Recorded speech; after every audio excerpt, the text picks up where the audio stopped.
Welcome brilliant brain subscribers. और अगर नहीं किया है तो कर लीजिए, press the bell icon also so that you can get notifications for the new video. हम इस वीडियो में कवर कर रहे हैं chapter 2 economics class 10 sectors of Indian economy means भारतीय अर्थव्यवस्था के क्षेत्र। इससे पहले के वीडियो में मैंने आपको इंट्रोडक्शन दिया था कि हमारे पास 3 सेक्टर्स होते हैं, 3 क्षेत्रक होते हैं जो कि होते हैं प्राथमिक, द्वितीयक और तृतीयक, प्राइमरी, सेकेंडरी एंड टर्शरी, और कौन कौन सी सर्विस उसके अंदर इंक्लूड की जाती है। यहाँ पर हम करेंगे GDP and comparing the 3 sectors. GDP क्या होता है, आप बार बार सुनते हैं, ग्रॉस डोमेस्टिक प्रोडक्शन, और तीनों सेक्टर्स का कंपैरिजन इसके अंदर कैसे होता है। सबसे पहले हम जीडीपी को समझते हैं। फुल फॉर्म 1 मार्क में क्वेश्चन आता है कि give full form of GDP या what is gross domestic production. दोनों पर्सपेक्टिव से हम इसको समझेंगे। ग्रॉस डोमेस्टिक प्रोडक्शन इसकी फुल फॉर्म होती है मीन्स सकल घरेलू उत्पाद। सकल मीन्स पूरा, घरेलू मीन्स घर का नहीं, पूरी कंट्री जो हमारी इंडिया कंट्री उसके अंदर जो होता है एक पर्टिकुलर टाइम में, मान लो एक ईयर का टाइम हम ले लेते हैं। और प्रोडक्शन मीन्स उत्पादन, मीन्स एक पर्टिकुलर टाइम में हमारी कंट्री के अंदर जो उत्पादन हो रहा है वो हमारा कहलाता है जीडीपी, ग्रॉस डोमेस्टिक प्रोडक्शन, सकल घरेलू उत्पाद। अब इसकी डेफिनेशन क्या बनती है जो 1 नंबर में आती है। It is the value of all goods and services, चाहे वो सेवाएं हैं चाहे सामान बन रहा है, उनकी वैल्यू होती है produced with in a country, किसी भी कंट्री में जो पैदा की जाती है, ड्यूरिंग अ पर्टिकुलर ईयर, किसी विशेष साल के दौरान। तो उन सब चीजों की वैल्यू को काउंट करके हम क्या बोलते हैं, ग्रॉस डोमेस्टिक प्रोडक्शन। अब क्वेश्चन उठता है यहाँ से कि how do we count the various goods and services and know the total production in each sector. देखो तीनों सेक्टर के अंदर प्रोडक्शन होता है, उस प्रोडक्शन को करने के लिए लेबर्स हायर किए जाते हैं, स्किलफुल भी होते हैं, जैसे भी होते हैं, और फिर जो फाइनल गुड निकल के आता है उसकी वैल्यू हमारे पास आती है, दैट इज द वैल्यू। ठीक है, वैल्यू में जो फाइनल सामान निकल के आता है, प्रोडक्ट बनता है, उसकी वैल्यू को हम जीडीपी के अंदर काउंट करते हैं। तो वो कैसे काउंट की जाती है कि कौन से सेक्टर से हमें कितना कंट्रीब्यूशन मिल रहा है, कौन सा सेक्टर कितने एम्प्लॉयमेंट दे रहा है, किसका ज्यादा कंट्रीब्यूशन है जीडीपी के अंदर, कैसे पता चलता है। वैसे तो ये देखो बहुत टफ है, लेकिन हमारी जो गवर्नमेंट है उसने एक स्ट्रेटेजी फॉलो की। क्या स्ट्रेटेजी फॉलो की, यहाँ से क्वेश्चन बनेगा 1 मार्क में। मिनिस्ट्री ऑफ सेंट्रल गवर्नमेंट आप कह सकते हैं। मिनिस्ट्री ऑफ सेंट्रल गवर्नमेंट के अंडर काम किया जाता है जीडीपी को काउंट करने का। तो who counts the GDP, ministry of central government. वो अलग अलग स्टेट्स और यूनियन टेरिटरीज को की ऑर्गेनाइजेशन को रिस्पॉन्सिबिलिटी दे देती है कि अपने अपने एरिया की जो सेक्टर्स हैं उनकी प्रोडक्शन को काउंट कीजिए। पूरी कंट्री की प्रोडक्शन को इंक्लूड किया जाता है, इकट्ठा किया जाता है, और फिर उन तीनों की अलग अलग को काउंट कर लिया जाता है, जोड़ लिया जाता है, जिसको ग्रॉस डोमेस्टिक प्रोडक्शन फिर बोला जाता है, सकल घरेलू उत्पाद। कैसे निकाला जाता है, in GDP of primary sector plus GDP of secondary sector plus GDP of tertiary sector को इंक्लूड करके हमारी जीडीपी ऑफ द कंट्री निकलकर सामने आती है। कौन करता है, ministry of government, central government करती है। कैसे करती है ये भी बताया आपको, ठीक है।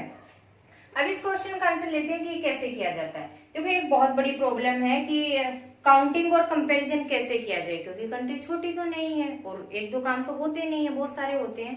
तो इसके लिए कुछ स्टेप फॉलो किए जाते हैं। वो क्या है, we add value of goods and services, not numbers. हम गुड्स और सर्विसेज जो भी बन रही हैं, जो सेवाएं दी जा रही है, सामान बना रहा है, उसकी वैल्यू को काउंट करते हैं, ना कि उनके नंबर को। ठीक है, कैसे काउंट करते हैं, देखिए यहाँ से मैं एग्जांपल आपको देती हूँ। मान लो कि 10,000 केजी गेहूं होता है किसान के पास, वो उसको 8 रुपए पर केजी के हिसाब से सेल करता है। तो उसकी कितनी अमाउंट उसके पास है, उसको कितनी वैल्यू मिली उस 10,000 केजी गेहूं की, 80,000 रुपए मिले, तो वैल्यू उसकी क्या हुई, 80,000 रुपए। कोकोनट का एग्जांपल ले लीजिए। मान लो किसी के पास 5,000 कोकोनट्स हैं और 10 पर कोकोनट के हिसाब से, 10 रुपए पर कोकोनट के हिसाब से उसको बेचता है, तो उसको कितनी कीमत मिल रही है, 50,000 रुपए। वो उनको कोकोनट्स और व्हीट को काउंट करेगा या अपनी इस अमाउंट को काउंट करेगा, अमाउंट को। तो ये वैल्यू हुई। तो क्या स्ट्रेटेजी फॉलो की जाती है पहले इसको जीडीपी को नापने तोलने के लिए, कि जो चीजें होती हैं उनकी वैल्यू काउंट होती है, सर्विसेज एंड गुड्स की नंबर काउंट नहीं होते हैं। अब नेक्स्ट क्या कहते हैं, add value of final goods and services, कि जो वैल्यू काउंट होती है वो फाइनल गुड्स एंड सर्विसेज की होती है, बीच में नहीं होती है। यहाँ पे मैं आपको एग्जांपल देती हूँ एक बिस्किट का। बिस्किट किससे बनता है? व्हीट से बनता है। व्हीट के अंदर शुगर और थोड़ा ऑयल, मिल्क वगैरह ऐड करके बनाया जाता है। तो सबसे पहले मैं आपको क्लियर कर दूं कि यहाँ पे intermediate goods are not include. क्या होते हैं इंटरमीडिएट गुड्स? कोई भी सामान बनाने में बीच में जो चीजें यूज होती है वो इंटरमीडिएट कहलाती हैं। लाइक बिस्किट के अंदर हमने एग्जांपल लिया, चीनी का हो रहा है, मिल्क का हो रहा है और घी भी लगेगा उसमें थोड़ा बहुत, तो ये इंटरमीडिएट हो गए। फाइनल गुड क्या हुआ? बिस्किट हुआ। अगर हम बात करें एग्रीकल्चर से, हम बात करते हैं कॉटन, कॉटन के बाद यान, यान से डाइंग और ये सब, ये क्या हो गया? इंटरमीडिएट प्रोसेस हुआ। फाइनल गुड क्या हुआ? कोई क्लॉथ बनना, फैब्रिक बनना उससे, या कोई शर्ट या कुछ भी बन जाना, वो फाइनल गुड हुआ। तो शर्ट की कीमत मान लो 1000 रुपीज है, तो क्या उन चीजों को बताया जा रहा अलग अलग की कॉटन की इतनी थी, यान बनाने में इतना प्रोसेसिंग लगा, डाइंग में इतना लगा और तब जाके? नहीं, सिर्फ एक शर्ट की कीमत बताई जाती है। इंटरमीडिएट थिंग्स की कीमत उसमें ऑलरेडी इंक्लूड होती है, इसलिए इंटरमीडिएट थिंग्स को बार बार नहीं बताया जाता। ठीक है, अब यहाँ पे बिस्किट का मैं एग्जाम्पल दे रही हूँ। मान लो एक किसान ने व्हीट बेच दिया फ्लोर मिल वाले को, आटा बनाने वाले को 8 रुपए पर केजी के हिसाब से बेचा।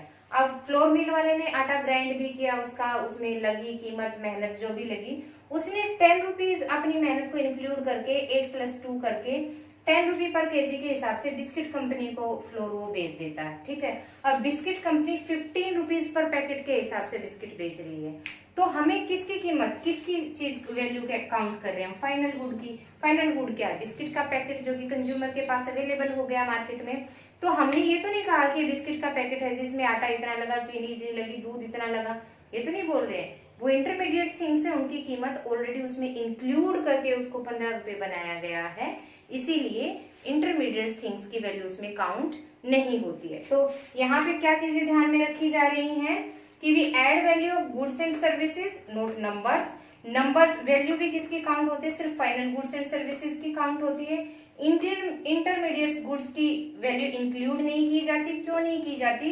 एक नंबर में क्वेश्चन उठता है यहाँ पे, because it is already included in the final good. तो क्लियर हो गया आपको जीडीपी क्या है, किस तरीके से काउंट की जाती है, और तीनों सेक्टर्स की जीडीपी को हम किस तरीके से पता लगाते हैं, उसको अलग अलग उनके आंकड़े तैयार करके और फिर तीनों को जोड़ दो तो हमारी जीडीपी निकलकर सामने आती है। नेक्स्ट वीडियो के अंदर हम कवर करेंगे हिस्टोरिकल चेंज इन सेक्टर्स, कि समय के साथ कैसे सेक्टर्स में बदलाव आया है। Till then keep watching.